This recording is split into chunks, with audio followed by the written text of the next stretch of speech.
Thank you. As I said briefly before, I have worked in the space for 5 years. I work with tokens, protocol, coders, some of whom participate in DAOs. I personally have not participated in DAOs because unlimited liability for actions done by others is not agreeable to my risk appetite as a former lawyer. But I still think DAOs are very important and why they matter for the future. And this is my presentation to you all as international lawyers about what we can do to work with the limits of the space. So we've looked at DAOs. This is the standard Wikipedia. Unfortunately, DAOs now currently mean about nothing, because there are companies that will say they are DAOs even though they are centralized, and they fundamentally are just a team operating. But because DAOs do issue governance tokens, there are significant pressures by their funders or early token holders to issue governance tokens, because that means immediate liquidity. So I was in Vietnam 2 weeks ago talking to one of the famous gaming companies that shall not be named. And one of the things they asked me when they found out that I was doing research into DAOs and legal structures that would suit DAOs within existing legal frameworks was, our VC wants us to do a DAO.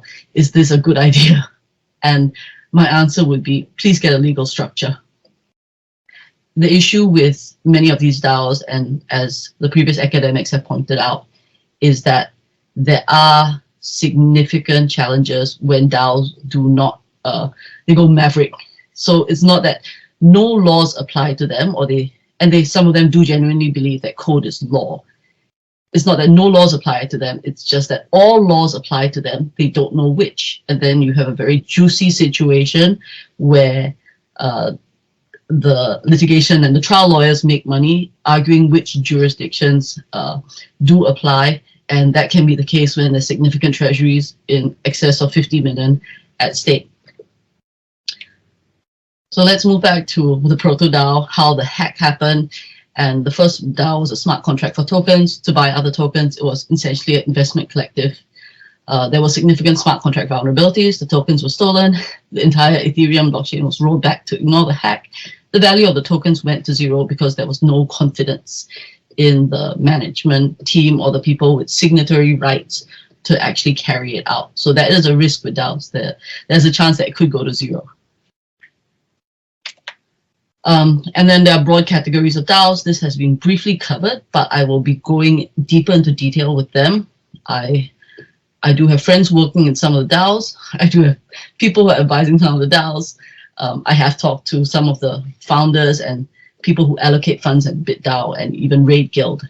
So the three main categories: they buy and build things, internet things, NFTs, project tokens. These operate very similar to companies. Then there's another one that operates software. It's around token exchanges and general infrastructure in the space. And then lastly, there are charities that, you know, fund ecosystems and public goods that make further activity possible. I mean, I go into detail about it. For example, Raid Guild is very much, it helps project build. It recruits members and it trains them to help projects. It's a kind of more collectivist version of Upwork. So it's a cross between Upwork and a platform consultancy. And they do everything from marketing all the way to actually pushing the token out. BitDAO is also a major exchange supported by Bit. They committed 50% of their daily trading profits in excess of $1 billion a year to create projects in the ecosystem. They have 4 sub-DAOs under them. Before the Terra Luna crash in April, 4 of the sub-guilds under them, 2 of which broke the top 10. So I think the total value at that point was about, I think, $4 billion, touching Uniswap. Since then, times have changed because the market has fallen out, and that's what you have. And these very much look like companies, but with more equitable distribution and profits. The next one is software, token exchange infrastructure.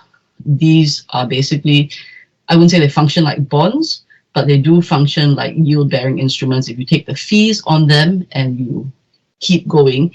They do little like perpetual motion machines with bonds at payout standard if you got in early in the governance token. And the last one is charities like ENS, DeSci, and Gitcoin. One funds public goods. The other one is trying to change the scientific research and publishing model by changing incentive models of review and funding. And the last one is ENS. Instead of the long series of numbers and letters, it changes them to names that easily available, like cryptoecongames.eth, and it makes it easy for people to send money directly, tokens directly to these things. ENS, interestingly enough, is actually structured as a DAO. Structured as a DAO, but they do have a formal structure where they have a foundation in Cayman Islands and an operational equivalent, operational company that has bank accounts, pays bills, and that operational company is in Singapore. And this is what DAOs do. They provide tremendous value. Of course, not all the tokens are traded. A lot of the tokens are automatically traded by bots, but the market cap of the top 10 DAOs alone is 13.5 billion. And this dwarfs many of the unicorns. And many of these DAOs and companies only existed within the last 2 or 3 years. So it's tremendous value accrual if you can cash out. Now, let's do a quick case study of what the DeSci DAO tries to do, because understanding what they try to do will then inform what the DAO mechanisms are and how to structure laws around how these mechanisms work. So decentralized science versus traditional science, different ways of voting for the distribution of funds, very, very different levels of collaboration. It's not just within universities or within research groups, it's actually anybody on the internet can rock up whether or not they have a PhD. And some of the leading advocates in the space don't have degrees, or they dropped out their PhD, but because they are the bleeding edge of science, for example, for zero knowledge, or for they literally are leaders. There is no research or undergraduate degree that could teach them what they need to do in terms of the mathematical algorithms that they are coming out to make engineering possible around this. So traditional science has very different mechanisms around funding and transparency, and we can read this for ourselves, but it's basically changing the flow of information within groups and people. They call it coordination, transaction cost economics. So DAOs versus traditional organizations have a lot of different aspects, but there are fundamental shifts in HR policy first and foremost. You can see from DeSci that it is very much a flatter structure. You don't have, somebody on top who gives a yes or no. It is peers voting for what do you think is the right thing, with all the best information you have, which means lower bureaucracy. The next one is online civility or ethos, or within the DAO. There are different DAOs with very, very different cultures. For example, the Moloch DAO people are snarky and sharp and have sharp edges and banter very wildly, and other DAOs have very much more conciliatory tones and negotiation styles about how they get work done. So the culture fit is paramount, but because people engage very heavily on these chats, whether it's a Slack or a Discord, you can start to figure out who fits your vibe, your culture the most. And in HR or any startup, as you grow, the culture fit is paramount. Netflix has become a world beater just on culture. The next thing is the work to earn aspect in DAOs is you don't have costly hiring mistakes, because you pick out the most interesting people that seem the most competent, you give them small things to do, you pay them, and as they improve, you give them higher and higher responsibilities. So I have seen friends move within DAOs from somebody who's just a contributor to a main contributor to a significant delegate, just because they make sense, they understand what's going on. So all these fundamentally change how companies have operated, and because it's so flexible and so fast, there are significant changes, but it comes with crypto native features. There are unlimited contributors. Many of them are silent, but Uniswap has 310,000 governance token holders. Now, this is a public company by any standard in any country. LLC don't, partnerships won't fit it. If you want to do something around DAOs and model laws, you're going to have to accept that there are very many contributors and just about anybody can rock up. There's also pseudo-anonymity. A lot of the DAOs hint at registration or name or internet, but many of the leading experts on MEV and even the ZK contributors go by pseudonyms. Hasu, whose papers I read and he publishes widely, he does not have a face on any of the presentations he's given on MEV Day or any of the podcasts he has, and the only voice I've actually heard him speak is through a vocoder, a voice scrambler. The next thing is, I mean, despite that, there's radical transparency about the code he publishes, and DAOs take radical transparency around decisions.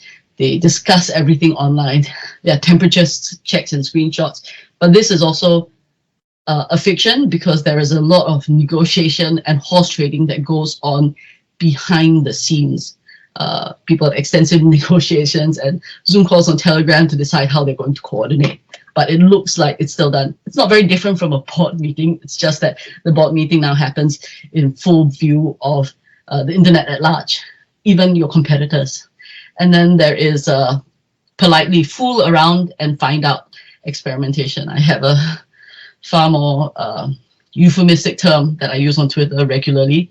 DAOs and crypto people, even at the big foundations, believe that they have governance. And by governance, it is very much a proto non-legal understanding of what it means to have fiduciary responsibilities, delegation, and obligations. Against that, they have significant and interesting progress on how to vote.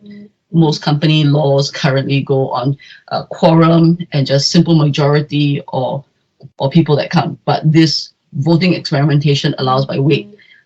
Should you wait? If people have large blocks, should the large blocks be allowed to have that vote? Should it go instead by the number of votes by owners, for example? And of course, then the interesting things that come about, like can you fake the identity? So, you know, you split your large wallet into 15 and pretend to be 15 different people because DAOs are pseudo-anonymous. So it's very much an experimental phase. So why DAOs matter is because a long time ago, before we had the joint stock company, people in countries like the Netherlands or the United Kingdom or even the US formed partnership to invest in long ocean voyages. It started as partnerships and became joint stock companies. Now, people form DAOs to do things online around digital tokens and services. And this is very much a crypto native way. It's letting the experimentation go on without curtailing it with legal structures. But how do you give DAOs a minimum level of protection? Some DAOs have figured that out, such as ENS, and their older foundation structures like Zcash, which do take community feedback with their Zcash improvement proposals, which is a form of democracy, and considering what the will of the community is. But at the same time, they do have an operational company that can have bank accounts, hold IP, sue and be sued. And they do have charitable and trust structures that hold and own the IP. So this is just the beginning of where digital native versions of the joint stock company go because of the significant advantages in operation. It's borderless, it's transacted in non-fiat currency, entirely online decision-making, dispute resolution, payments with radical transparency. And my belief is that as somebody working in the space, the jurisdiction with the most DAOs operating will set the standard. So while it's an interesting problem to have a private international law treaty, at some point, crypto companies and people operating DAOs will migrate to jurisdictions that will give them valid and accurate coverage that will cover off the requirements for pseudo-anonymity, as well as the large number of contributors. Thank you, and this is the end of my presentation.